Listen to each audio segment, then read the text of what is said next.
Un hombre que era descendiente de esclavos, que se llamaba William Seymour.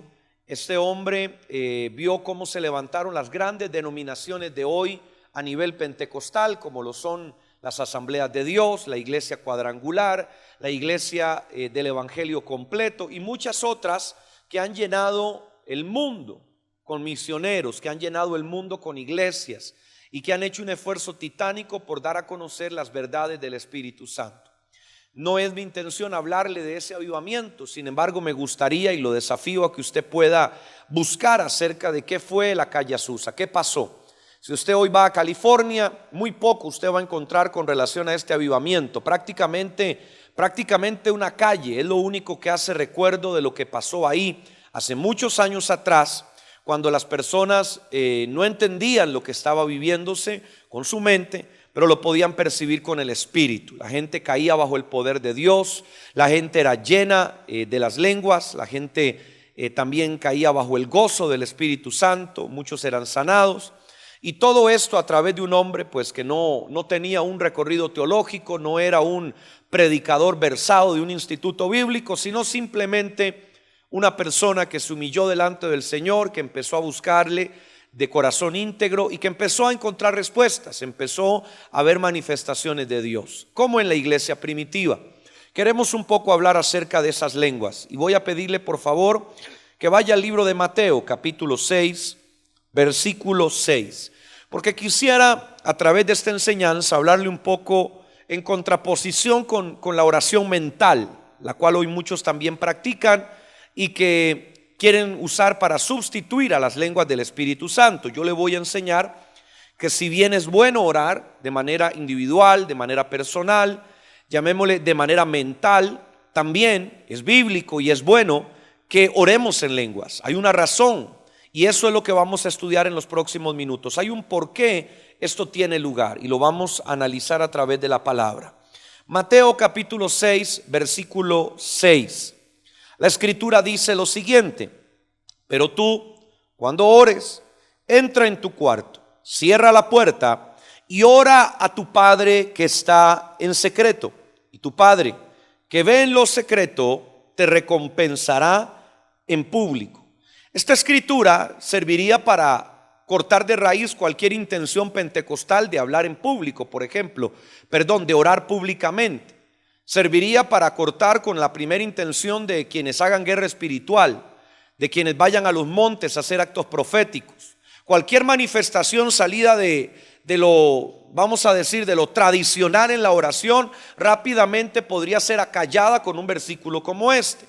Y vamos a estudiarlo un poquito en profundidad para ver qué es lo que esto significa y también para analizar si estos versos anulan las lenguas del Espíritu.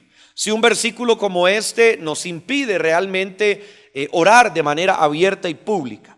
Quiero leerle aquí mis notas. Quien pueda leer un texto como este de forma aislada, fácilmente tendrá la excusa para atacar a todos aquellos que deciden orar con la fuerza de su voz, ignorando el motivo que inspiró el comentario. Esto es importante. Este versículo tiene un contexto. Y cuando vamos a la palabra, inevitablemente tenemos que analizar el contexto en el cual el versículo es dado para no errar en el blanco. Hay muchos versículos que son sacados del contexto, como dicen muchos, para crear un pretexto. Y hay gente que justifica su legalismo, atacan el ministerio de la mujer, dicen que ya no hay apóstoles, no creen en profetas, tampoco en el Espíritu Santo, dicen que no hay milagros, porque muchos de ellos toman versos de manera descontextualizada y tratan de interpretarlos a través de su lente religioso. Sigo comentándole por aquí mis notas. Por aquellos días existía la costumbre de orar escandalosamente, o sea, que este versículo, esta oración, esta declaración va en contra de la norma, de lo que usualmente hacían en aquellos días. Los fariseos, si usted analiza un poco la forma en la que ellos oraban, ellos lo hacían de manera abierta frente a todo el mundo.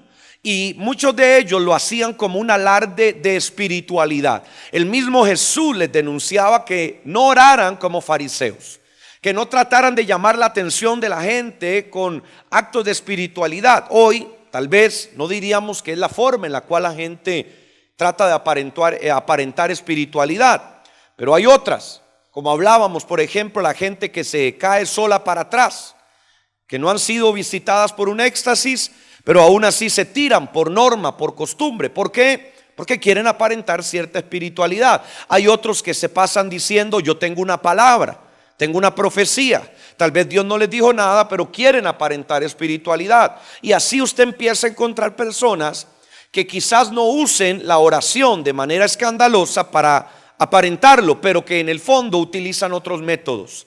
Tenemos que saber identificar cómo la palabra tiene principios, y esos principios son vigentes, están permanentemente en la iglesia, aunque no necesariamente de manera literal.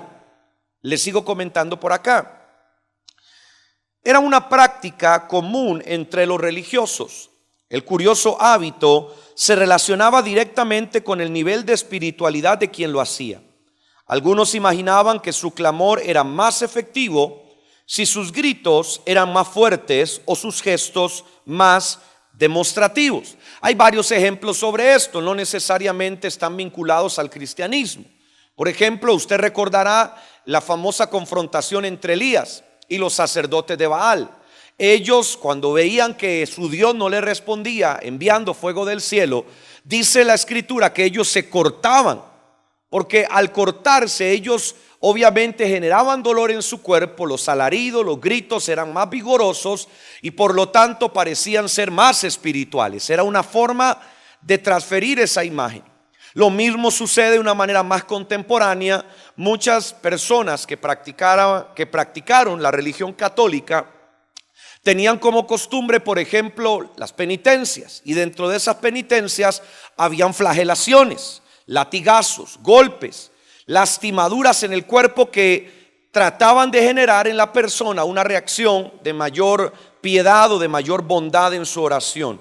Todo completamente alejado de una realidad espiritual. Usted y yo sabemos que no necesitamos majarnos el dedo con una puerta para orar con fuerza al Señor, y el que lo necesite, pues pobre de sí. Usted y yo no ocupamos morirnos de hambre para parecer personas espirituales. Si usted va a ayunar, debe hacerlo de corazón para honrar al Señor, pero no necesariamente eso es sinónimo de ser una persona que ama a Dios. Hay gente, por ejemplo, que hace huelgas de hambre y no son personas cristianas. Les sigo comentando por aquí. Un argumento que aún el más ferviente intercesor de hoy sabe que es risible. Ni ayer ni hoy la oración será escuchada por Dios a través de un esfuerzo físico. Una verdad que emplean los religiosos de nuestros días para impedir a otros orar en voz alta o de forma combativa. Es más, hoy se puede encontrar grupos tan extremistas que argumentan que la oración ya es innecesaria. O sea, estamos en dos extremos, estamos planteando dos extremos. Los que en un pasado alardeaban de esfuerzos físicos para orar, y los que hoy tal vez son más comunes, que ya se cansaron de orar, que ya no quieren orar al Señor, interceder, clamar, ya no quieren hacer guerra espiritual, y les resulta más sencillo, más cómodo decirle a las personas que el diablo ya está derrotado, que no hay que pelear, que no hay que usar la armadura del creyente, que ya nada hacemos nosotros orando de manera larga y de manera extendida, que Dios ya hizo todo lo que tenía que hacer y que no conseguimos nada con eso. Entonces, esa moda, vamos a decirlo de alguna forma, está tomando fuerza en la iglesia, tristemente, de hoy. A muchos les resulta más sencillo predicar ese evangelio humanista, racional, lógico, pero carente de espiritualidad, carente de una verdadera oración en el espíritu. Y quiero que vayamos a la palabra para darnos cuenta cómo esta práctica de orar de manera pública, de manera notoria frente a otras personas, es una costumbre que Dios mantiene durante toda la palabra, desde el Antiguo hasta el Nuevo Testamento. Y quiero que vaya por favor al libro de Daniel, capítulo 6, versículo 4, para hablar acerca de una historia que quizá ya usted conoce, que usted ha escuchado en su escuela dominical cuando era niño, y que es quizás la principal responsable de por qué Daniel termina en el foso de los leones. Y lo que quiero revelarle a través de estos ejemplos no es solamente que la oración pública o la oración vehemente o la oración fervorosa es necesaria. Quiero enseñarle que también tiene un porqué, tiene un objetivo, tiene una razón de ser. No es simplemente hacer escándalo, bochinche, de hacer ruido, de volverse frenético. Hay un objetivo de Dios detrás de esto. Si usted revisa Daniel 6 del 4 al 16, encontrará un texto que usted luego lo va a estudiar, donde Daniel de manera común, de manera cotidiana oraba. Pero él no oraba como muchos quieren que oremos hoy, en silencio y que nadie se dé cuenta.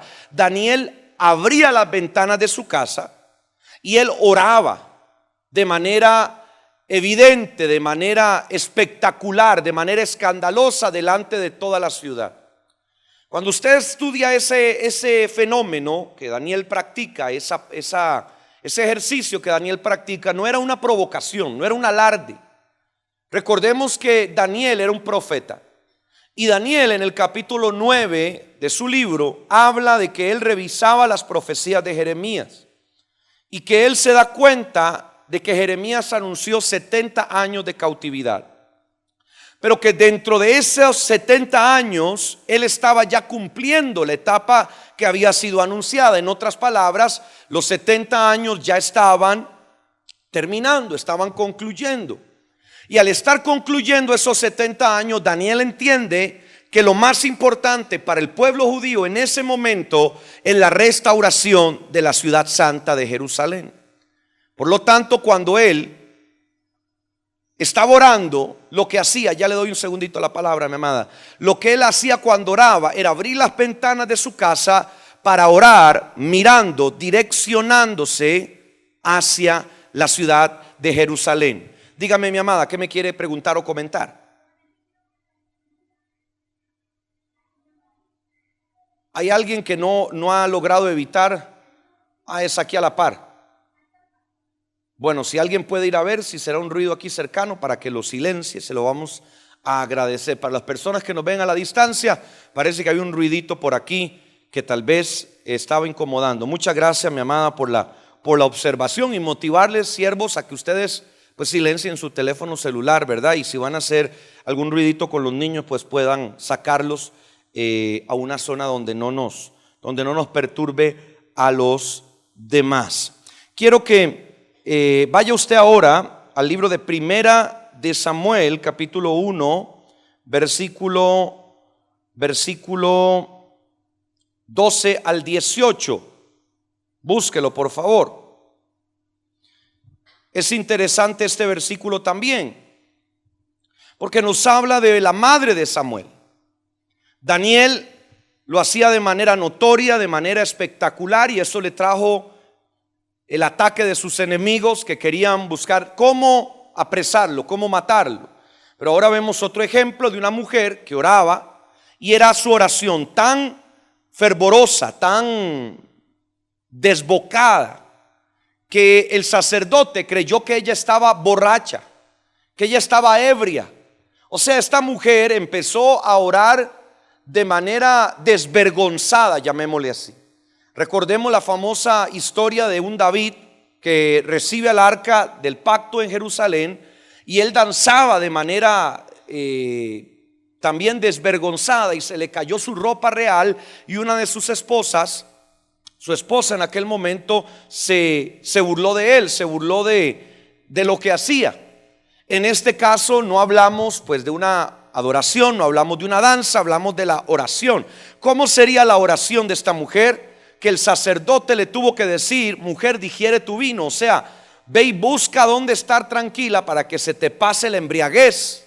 No sé cuántos de ustedes han convivido con una persona borracha, pero la persona borracha tristemente no controla sus movimientos, no controla su manera de hablar, tal vez su tono de voz. O sea, prácticamente una persona borracha ha cedido su capacidad de conciencia, su capacidad de dominio propio al alcohol. Imagínense que posiblemente la condición en la que esta mujer estaba fue una antesala, un preludio de lo que vendríamos luego a conocer como la oración en lenguas, la oración en el espíritu, la oración en lenguas angelicales.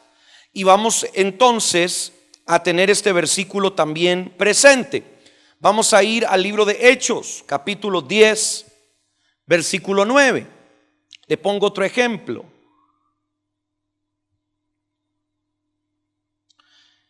Libro de Hechos, capítulo 10, versículo 9, del 9 al 16. Esta es la historia de Pedro.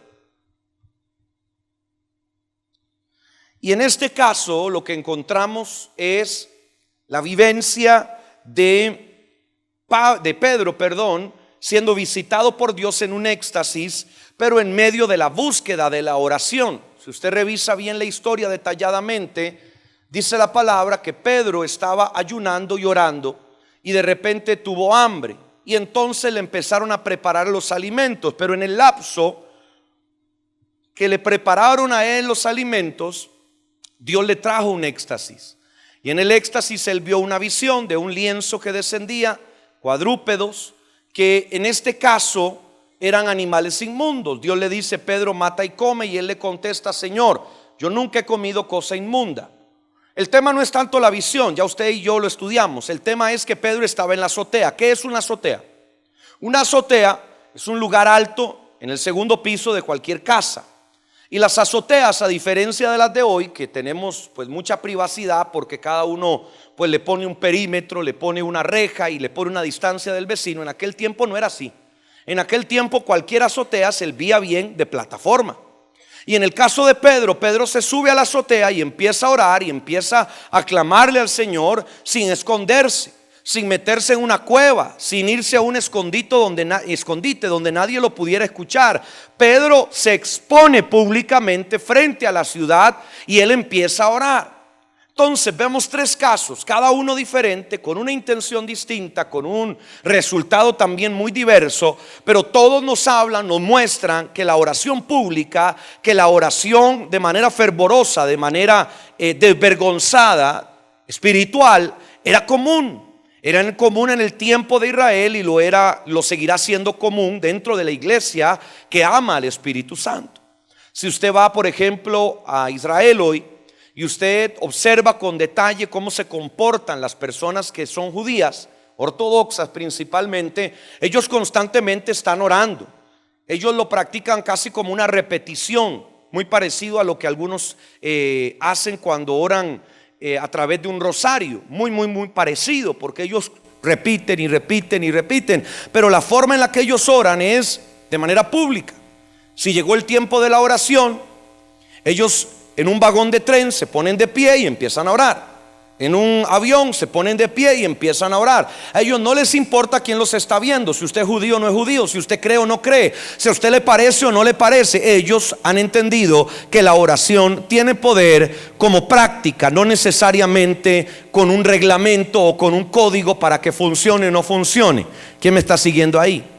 Entonces, a través de toda esta gran gama de elementos que le estoy mostrando, vamos a seguir viendo otros más, pero quiero que a usted le quede claro que si bien este versículo, el primero que mencionamos, nos dice que debemos orar en secreto, que debemos orar de manera mesurada, lo está haciendo en alusión a una práctica errada que tenían los fariseos de orar falsamente delante de la gente, no para los que oramos verdaderamente al Señor. Y en algún punto del camino somos tomados por el Espíritu y empezamos a orar más fuerte, empezamos a orar en lenguas o empezamos a orar de tal manera que no nos importa quién nos esté viendo alrededor.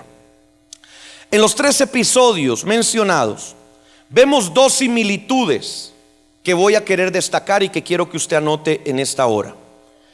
Si bien en ninguno de los casos la oración practicada es estrictamente escandalosa, la forma de llevarla a cabo fue poco convencional. En el primer caso, cualquiera pensaría que Daniel buscaba llamar la atención. En el segundo, una lunática que balbuceaba sola. Y en el tercero, un hombre que buscó un lugar alto para estar más cerca de Dios, no necesariamente lejos de la gente, ya que una azotea es un espacio abierto en la parte superior de una casa. El segundo punto a recalcar es que en las 3 historias encontramos reacciones negativas. Quiero que usted apunte eso porque es interesante. Cuando usted y yo oramos en el Espíritu, la gente que no es espiritual va a reaccionar negativamente, siempre. Cuando usted ora en el Espíritu, usted va a incomodar a los que no son espirituales. Cuando usted es una persona que se deja guiar por el Señor en la oración, prepárese, porque su mejor amigo se volverá su mayor crítico. Porque su madre, su padre, su hermano, su novia, su novio van a volverlo a ver de reojo como un loco, como un demente. La oración espiritual ahuyenta a la gente que no es espiritual. Ojo, la oración espiritual, no la oración que trata de llamar la atención o de hacer ruido. No, la oración genuinamente en el Espíritu va a incomodar a la gente que no es espiritual. Y todavía se lo pongo más grosero: la oración en el Espíritu va a provocar que los demonios que están en las personas también se incomoden y se molesten y reaccionen negativamente. Los demonios que guían a la gente religiosa, a la gente legalista, a la gente criticona, a la gente chismosa, los demonios que están en ellos van a ir contra usted. Van a opinar en contra suya, van a decir que lo que usted hace no está bien, que tiene que calmarse, que tiene que hacer silencio, que tiene que estar sentado, que no tiene que moverse tanto, que no levante las manos. ¿Quién me está siguiendo ahí? Entonces, es importante ese punto. Quiero ahondar un poco más. Cada uno de los que reaccionó negativamente lo hizo desde 3 esferas distintas. Si usted empieza a buscar historias de la oración en el Espíritu, va a encontrar siempre una reacción negativa.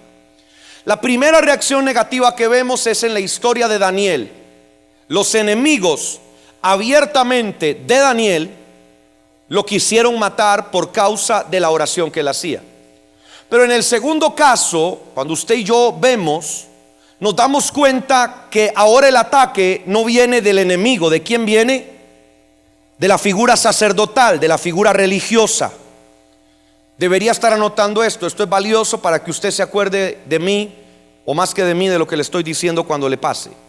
Y la tercera cosa que sucede cuando Pedro está orando y recibe la visión de Dios, ¿de dónde viene la reacción negativa? Viene dentro de él mismo. O sea que la oración espiritual va a lograr que el Espíritu Santo confronte al hombre viejo que está en usted, a la mujer vieja que está dentro suyo. Se lo va a incomodar, se lo va a molestar, se lo va a provocar. Usted dice: pero si yo oro en lenguas, ¿por qué entonces yo me voy a sentir incómodo? Sí, mi hermano, usted se va a sentir incómodo porque aunque usted crea que está orando con la mente, usted cuando ora en lenguas no ora con la mente, ora con su espíritu. Y usted va a empezar a analizar diferentes factores. ¿Quién me está oyendo? Otros van a analizar y van a decir: ¿será que la persona que tengo al lado me va a criticar? Otros van a analizar y van a decir: estaría haciendo mucho ruido, la gente me estará escuchando demasiado, será mejor que me calle. Y van a empezar a venir toda clase de elementos a su mente para combatir lo que está emanando de su espíritu. Entonces, reacciones negativas va a generar la oración en el espíritu de 3 enfoques distintos: el enemigo, el ámbito religioso y su propia carne. Analícelo. Y cada vez que ore en el Espíritu, dobléguelo también. Como conclusión del análisis que acabamos de hacer, observamos que no es necesaria una oración ruidosa para incomodar a los que están alrededor. La simple búsqueda del Señor, aquí hay un punto importantísimo, lleva a muchos a ser extravagantes, como el rey David, que ya lo mencioné. Y es precisamente eso lo que molesta al religioso. Lo que al religioso le molesta no es su tono, no es su nivel de ruido, no es cómo mueve usted las manos, es la demostración de la pasión que ellos no tienen por el Dios verdadero. El religioso lo que experimenta es el mismo espíritu que movió a Caín. Porque al igual que Abel, Caín también dio una ofrenda. Muchos religiosos también van a orar, y lo van a hacer al lado suyo, y lo van a hacer en los tiempos que usted lo hace. Y esos religiosos van a ser movidos por el espíritu de Caín, porque aún haciéndolo no van a poder hacerlo con la misma pasión que usted, aleluya, tiene en su espíritu por Dios.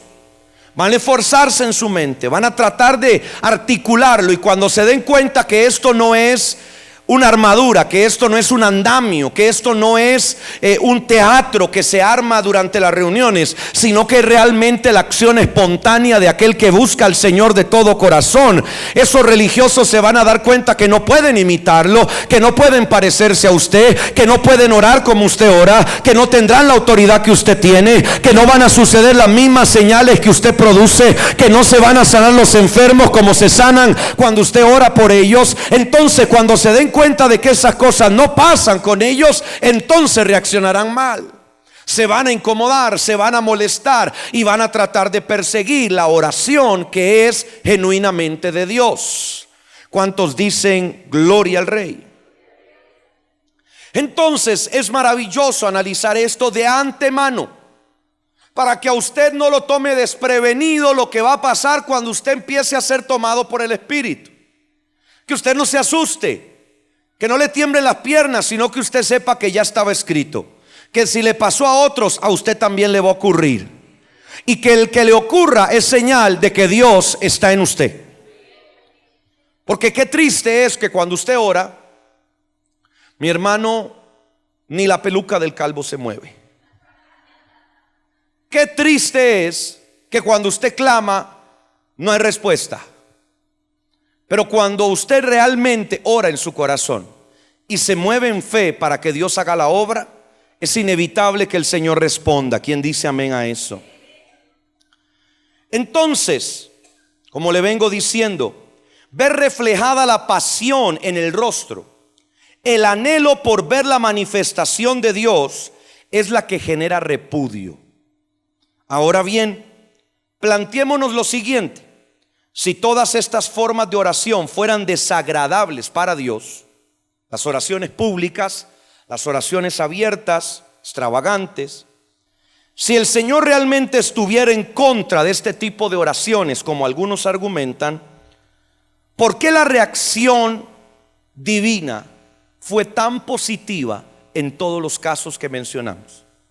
¿Por qué, si Dios no está de acuerdo con este tipo de oración fuera de norma, fuera de lo tradicional, por qué entonces a Daniel lo salvaron del foso de los leones? ¿Por qué entonces a Ana le dieron un hijo como ella lo estaba pidiendo? ¿Y por qué entonces Dios le abrió los cielos a Pedro de la manera que lo hizo, para que el pueblo, el mundo gentil, conociera el evangelio de Dios? Si usted lo analiza, mi amado, se dará cuenta que todo cae por su propio peso. Que lo que el diablo anda divulgando, enseñando, predicando, de que yo no oremos, de que no hay necesidad de hacerlo, porque ya Dios no se agrada de esas cosas, de que es innecesario, de que no se consigue nada, es completamente falso. Nuestro Dios sigue escuchando la oración del justo, y cada uno de nosotros expresa su amor, su pasión, su deseo de manera totalmente diferente. Piense, si usted es padre o madre, cómo cada uno de sus hijos le representa a usted su amor. Hay hijos que siempre están presentes y que todos los días la llaman por teléfono a la mamá o al papá. Hay otros hijos que son más ausentes, pero que nunca falta el regalo en la fecha adecuada. Y hay otros que, aunque en gran parte del año no se manifiestan, usted sabe que la aman a la distancia por la forma en la que decidieron vivir, seguir su modelo de vida, utilizar su ejemplo para poder caminar ellos. Cada hijo manifiesta el amor hacia sus padres de una manera distinta, y usted como papá sabe que su hijo le ama. Asimismo es la oración. Cada uno de nosotros podrá orar como Dios le ponga la mano, como Dios se lo revele, como Dios se lo muestre. Lo importante no es la forma, lo importante es lo que hay en su corazón cuando usted clama a su Padre Celestial. Si hay convicción en usted o si no la hay.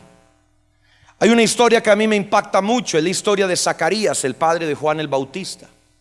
Porque la Escritura dice que Dios, cuando lo visita a través del ángel, le dice: tu oración ha sido oída. ¿Cuánto tiempo estuvo Zacarías orando? No lo sabemos. Quizás fueron años, quizás fueron décadas. Imagínense que era un hombre viejo y como todo sacerdote, como todo israelita, quería tener hijos y no había podido tenerlos. O sea, calculémosle fácilmente a un hombre como Zacarías 70 años. ¿Cuánto tiempo tendría casado? ¿40 años? ¿30 años? Y todo ese tiempo pidiéndole a Dios que le diera un hijo. Durante décadas, durante años, este hombre clamando de manera constante, y un día Dios contesta. El problema es que cuando Dios le respondió a Zacarías, él no le creyó a Dios. Y lo que respondió es: ¿cómo voy a saber que esto será cierto, que esto se cumplirá?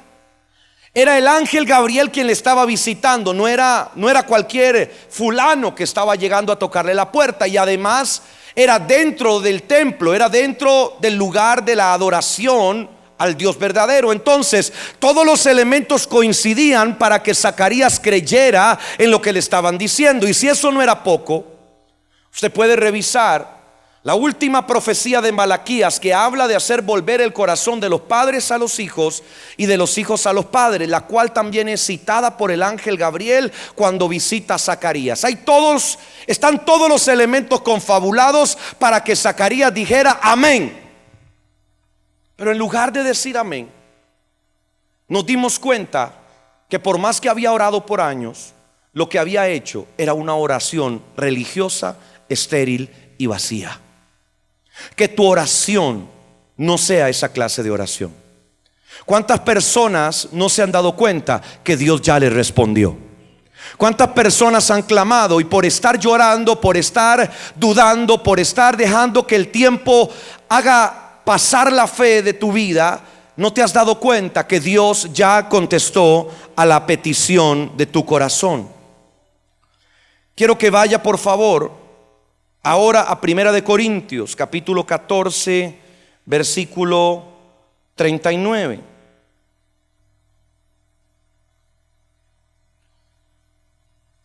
Y mientras que usted lo busca, le doy una posible respuesta de lo que estábamos hablando hace un momento atrás. Si quisiéramos contestar si Dios se agrada o no de esta clase de oraciones, de esta clase de peticiones, podríamos ir a la historia de Esther para responderlo, de la reina Esther, una joven que debió ataviarse despampanantemente para atraer la atención del rey.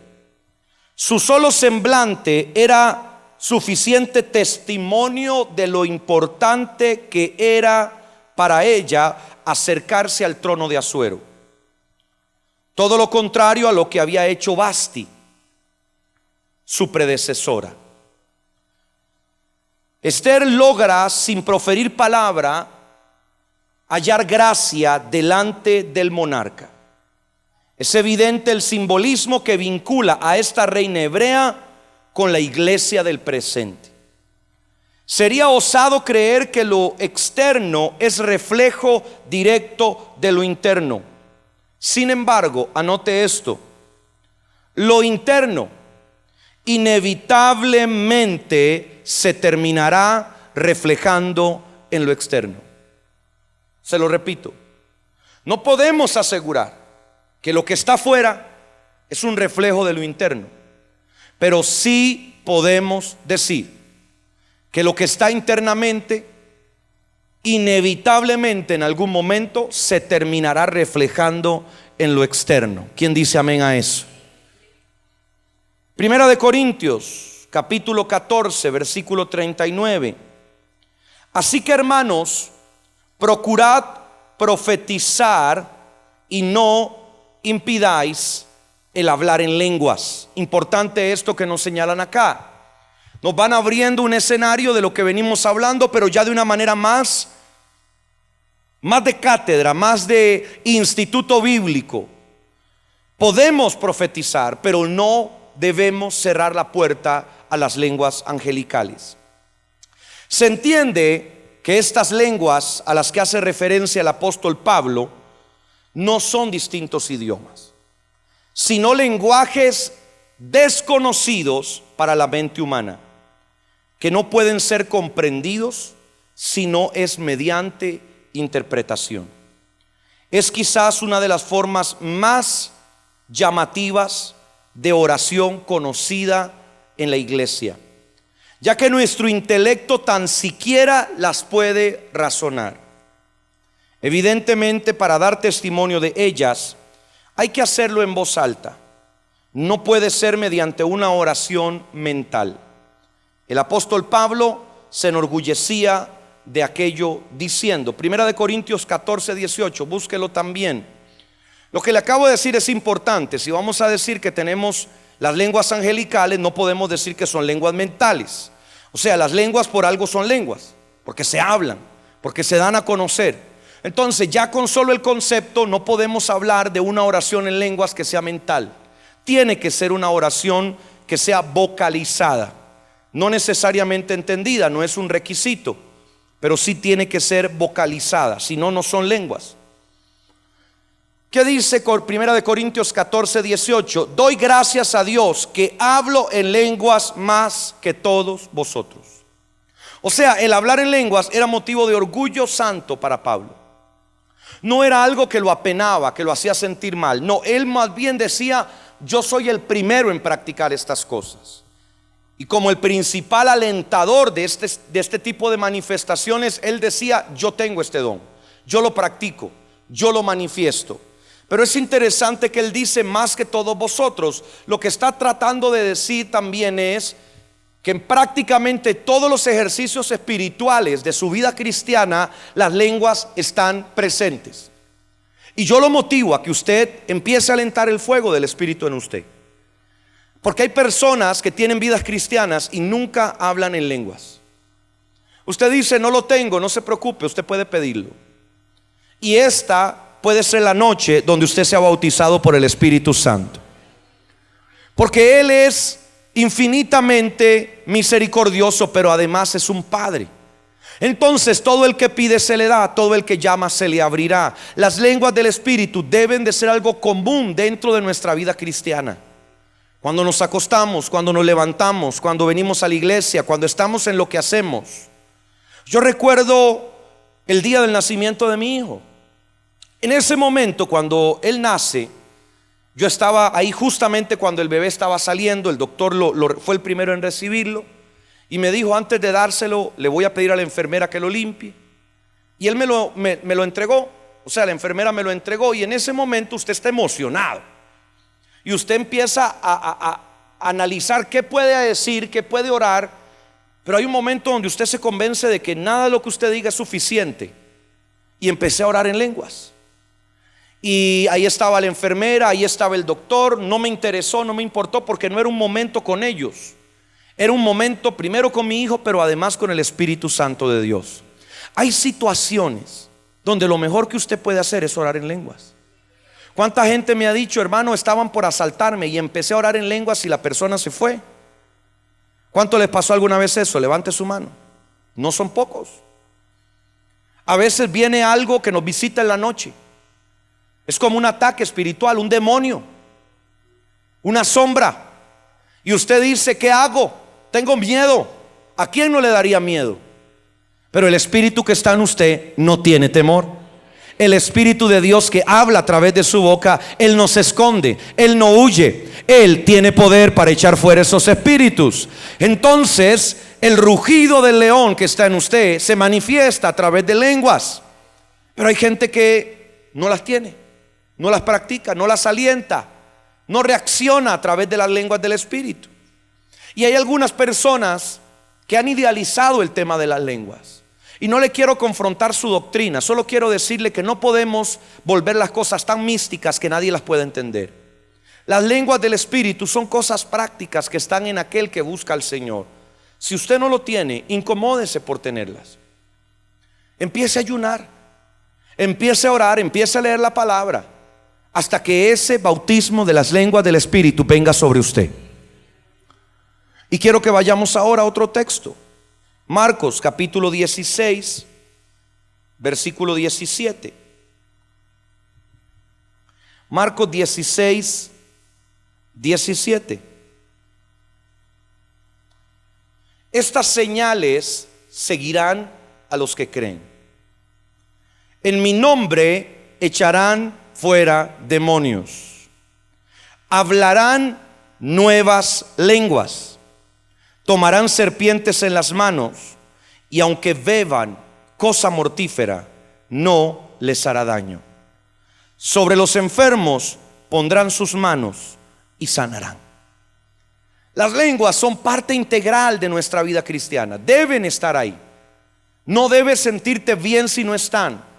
Y si no las tienes cuidadas, si no las tienes ejercitadas, incomódate de igual forma.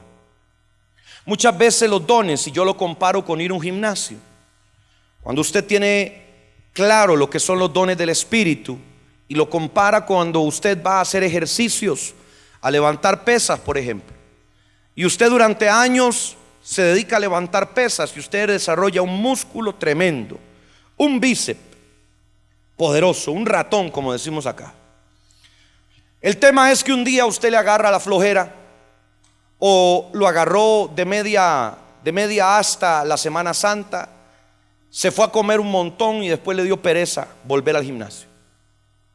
Y entonces dejó pasar 15 días, un mes, 2 meses, y usted no volvió al gimnasio.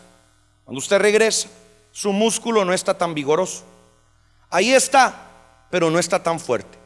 Entonces usted no puede retomar, levantar el mismo peso como si usted estuviera el día anterior haciendo ejercicio, porque lleva 2-3 meses de no estar haciéndolo. Usted tiene que retomar un peso viejo que usted tenía para refrescar la fuerza de sus músculos y que no se vayan a maltratar por el esfuerzo excesivo que usted haga por levantar peso. Lo mismo pasa con los dones. Cuando usted no los ejercita, un día de tantos usted quiere hablar en lenguas y ya ni se acuerda que era eso. Usted quiere profetizar y ya no sabe cómo hacerlo. Usted dice: yo tenía discernimiento de espíritus, y ahora usted no sabe diferenciar entre una hamburguesa con 2 tortas y una hamburguesa con una sola torta. Lo va perdiendo, se le va yendo. Esa facilidad, esa agilidad se va extraviando porque no lo estabas ejercitando. Hechos capítulo 2 versículo 2, por favor búsquelo. Vamos a encontrarlo. Hechos 2:2.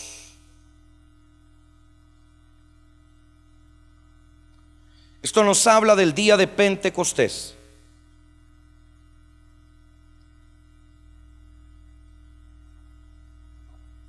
De repente vino del cielo un estruendo como de un viento recio que soplaba, el cual llenó toda la casa donde estaban, y se les esparcieron lenguas repartidas como de fuego, asentándose sobre cada uno de ellos.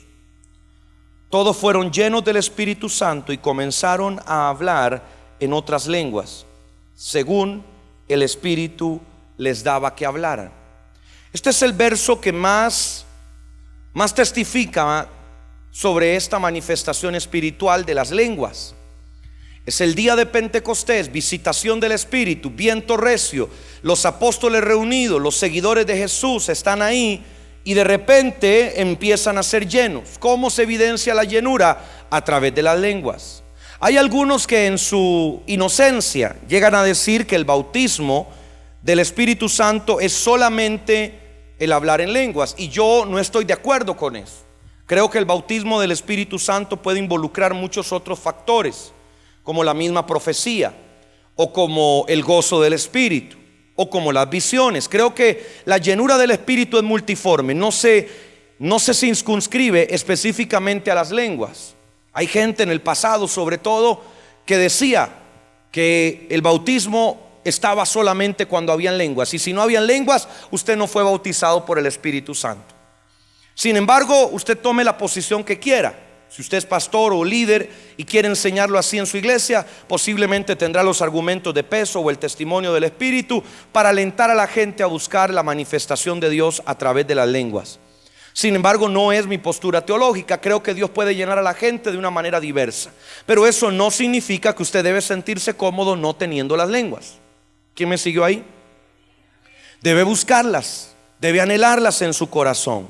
¿Quién las anhela en su corazón realmente? Hechos capítulo 2, pero ahora vamos a ir al versículo 15. ¿Cómo estaría esta gente? Que algunos decían que parecían borrachos. ¿Cómo estaría todo este grupo de personas tiradas en el piso, dando vueltas, riéndose, hablando cosas ininteligibles? Que algunos decían, estos están ebrios. Hechos 2:15, pues estos no están borrachos, dijo el apóstol Pedro, como vosotros suponéis, puesto que es la hora tercera del día. O sea, era muy temprano para que estuvieran borrachos, digámoslo así. Ese fue el argumento de Pedro para decir, esta gente lo que tiene es lo que dijo el profeta Joel, que Dios en los últimos días derramaría de su espíritu sobre toda carne. Entonces, en medio de aquella disertación, no me quiero imaginar el bochorno que pueden haber sentido algunos que no entendían lo que pasaba ahí. Y por supuesto, igual como en los días antiguos, hoy todavía la gente se sigue burlando. Que se hayan burlado por la televisión, que se hayan burlado por el periódico, que se hayan burlado por cuanta red social se les ocurre. ¿Qué novedades para nosotros? ¿Qué diferencia hay con la palabra? ¿A quién asustan? ¿A quién intimidan? ¿A quién hacen retroceder? Si escrito está. Si a ellos les sucedió, ¿cuánto más a nosotros no nos va a suceder? ¿Cuánto más a nosotros, los hijos de Dios, que vivimos cada día en un mundo más alejado de la presencia divina? ¿Cuánto más no nos va a ocurrir? Por el contrario, debíamos sentirnos gozosos, que así como en los días antiguos, la unción del Espíritu en nuestras bocas sigue conmocionando a las naciones, a los pueblos. Usted dirá, ¿y qué ganamos? Ganamos mucho. Algunos dicen, bueno, pero el candidato no ganó las elecciones. Eso es otro tema. Creo que Dios salió ganando de lo que sucedió durante esos días. Porque los que no sabían de las lenguas espirituales empezaron a investigar y preguntaron, ¿qué era eso tan extraño? ¿Qué es eso tan raro? Y algunos, estoy seguro que hasta el día de hoy, siguen estudiando qué son las lenguas angélicas. Y algunos de ellos, los más escépticos, los más ateos, los más enemigos de la palabra, un día nos testificarán que preguntando y averiguando fueron visitados por el Espíritu Santo en su casa, fueron visitados en su trabajo, fueron llenos de las lenguas. Un día no entendieron lo que pasaba. En estos días veía una película maravillosa, se la recomiendo. Está en esta aplicación que se llama Netflix y se llama Resurrección o Risen en inglés. Y es acerca del momento en el que Jesús resucita. Pero el personaje central de la historia no es Jesús. El personaje central de la historia es una figura inventada, un soldado romano que experimenta todo lo que sucede en los días de la resurrección de Jesús. Y de manera ficticia, este personaje persigue a los seguidores de Cristo y se encuentra con la resurrección de Dios. Algunos dirán, bueno, pero eso es un invento para hacer una película de Hollywood. No necesariamente es un invento. Porque así como él, siendo una figura irreal, también hubieron hombres como Cornelio, hubieron hombres como José de Arimatea, miembro del lugar o del ámbito más religioso de los judíos, que fueron alcanzados por el milagro poderoso de la cruz. Y asimismo otros importantísimos en las grandes cortes, palacios y gobiernos de los imperios de la época, del imperio griego, del imperio macedonio, del imperio romano, del imperio del medio del lejano oriente, de también todos los lugares donde el gobierno romano tenía lugar en Israel, en Turquía, en las naciones vecinas, en Chipre, en Grecia. En todos esos lugares hubieron personas que conocieron a Dios no a través de alguien que les predicara solamente, sino a través de una vivencia directa con la persona del Espíritu Santo. Esos días están regresando, esos días van a volver. Y entre más prediquemos estas cosas, más cerca estaremos de que vuelvan a manifestarse. En nosotros no debe haber un temor, porque la palabra nunca pasó de moda. La palabra sigue vigente y nos lo demostró hace un año atrás, cuando todo esto tuvo lugar. Cualquiera diría, jamás pensaríamos que los días antiguos regresarían, y regresaron ante los ojos de todos. El Señor nos está permitiendo explicarle a compañeros de trabajo, a personas de nuestra familia, del barrio, cosas que ellos jamás se hubieran preguntado, porque un día alguien dijo que podía sanar, que podía echar fuera demonios, que podía hablar en lenguas, que podía ser lleno del Espíritu Santo. Es solo cuestión de volver a la Escritura, y las puertas se te van a abrir por el poder de Dios. Se te van a abrir en todo lugar donde tú quieras, en una fila del banco, esperando en una parada de autobús, visitando una cárcel, un hospital, en una reunión de familia, en una actividad de la comunidad, donde quiera que estés, el Señor va a derramar a su Espíritu Santo. Quiero que cierres tus ojos. Quiero orar por ti y por todos los que nos miran, para que puedas revisarte en cuanto a las lenguas del Espíritu, si has sido habilitado o no en ellas, si las tienes activas o no. Que el Espíritu de Dios se mueva, que el Espíritu de Dios haga su obra ahora en el nombre de Jesús. Sopla, Señor, como en los días antiguos. Que tu viento recio entre al espacio de cada uno de tus hijos e hijas. Visítalos en sus noches. Acércate a ellos, Señor, mientras duermen, en el momento que se levantan, durante la madrugada, cuando no hay ruido de trabajo, cuando no hay ruido de familia, cuando no hay ruido de estrés. Señor, acércate a ellos. Haznos entender por qué lo hacían los antiguos, porque ellos hablaban en lenguas, porque dice tu palabra que no sabemos orar, y por eso tu Espíritu, a través de los gemidos indecibles, intercede por nosotros. Que aquellos que no han recibido ese don, esta noche lo reciban por el poder de tu Espíritu. Te damos gracias, Señor. Y durante unos segundos yo te pido que tú empieces a orar ahí donde estás. Y si tienes el don de las lenguas, empieza a orar en lenguas a partir de este momento. Llena tu boca con las lenguas del Espíritu Santo. Kamareketsele masandarabakia, kamarrondarabakendele mayandarabakitzili. Shemakenda amandere mayaketsele masindiri bakishama yakendere baketsele sandara bakashamayaki. Koma ronda rabakinda la mayandara baketsele sandara bakashamayakendoro bakitsili sindiri makishei. Kama ronda rabakanda la mayandara baki. Koma ronda la maketsele handara bakeya. Kama rolla randara bakua mayasendere bakie. Kama landa kemerenderende sindiri bakitsele. Koma ronda raballendere mama kendoro baketsele sandara bakitsele nana kendere bakia. Koma ronda rabakia, koma ketse amaya anana kendere ba ala maya handara bakea. Kama leo amanaya anandara mahanda rabaketsele ahanda nanakeya. Kama londa rabakisha mayakea. Espíritu de Dios, sopla, sopla, sopla y llena la boca de tu pueblo. Que ese fuego vuelva a tocar. Que ese fuego vuelva a correr en medio de las sillas, en medio de las bancas, en medio de las casas.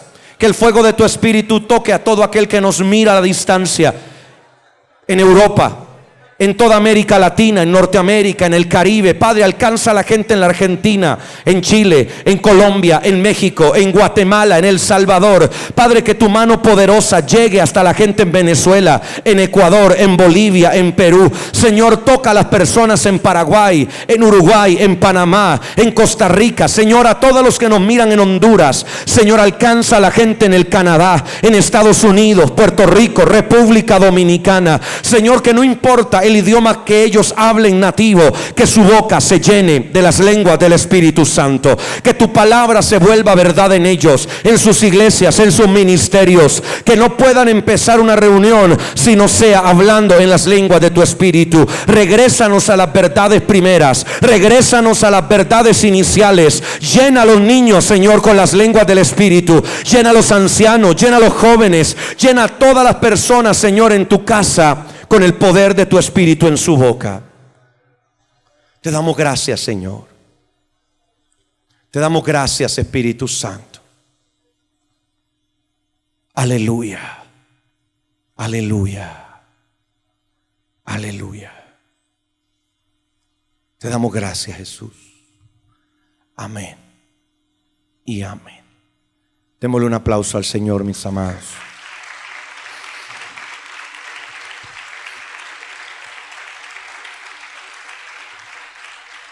Gloria al Rey. Y con este aplauso despedimos la transmisión en breve.